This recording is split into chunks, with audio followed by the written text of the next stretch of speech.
এই মুহূর্তে সবথেকে বড় খবর, লোকসভা ভোটের আগে তৃণমূলে বড় সড় ধাক্কা।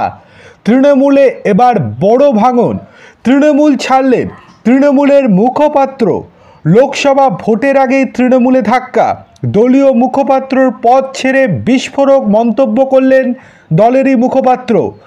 বিস্ফোরক মন্তব্য করলেন তৃণমূল মুখপাত্র কামাল হোসেন। তার দাবি, হয়রানির শিকার হচ্ছেন সংখ্যালঘুরা। দলকে বলেও কোনো রকম কাজ হচ্ছে না। বারংবার মুখ্যমন্ত্রী মমতা বন্দ্যোপাধ্যায়ের কাছে আবেদন জানিয়েছেন তিনি, কিন্তু তা সত্ত্বেও তার কথার কোনো রকম গুরুত্বই দেননি মুখ্যমন্ত্রী মমতা বন্দ্যোপাধ্যায়। সংখ্যালঘুদের কর্মসংস্থান কোথায়? দুর্নীতিতে ভরে গিয়েছে গোটা রাজ্য। প্রতিবাদ করেও অবজ্ঞার পাত্র হচ্ছি। দলকে বলেও কোনো কাজই হচ্ছে না।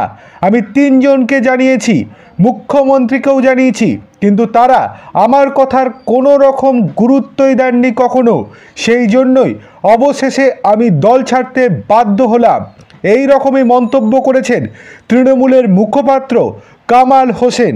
জানা যাচ্ছে, কামাল হোসেনের এই পদত্যাগের পরেই তৃণমূলের সংখ্যালঘু সেলে বড়সড় ভাঙনের আশঙ্কা করছে রাজনৈতিক মহল।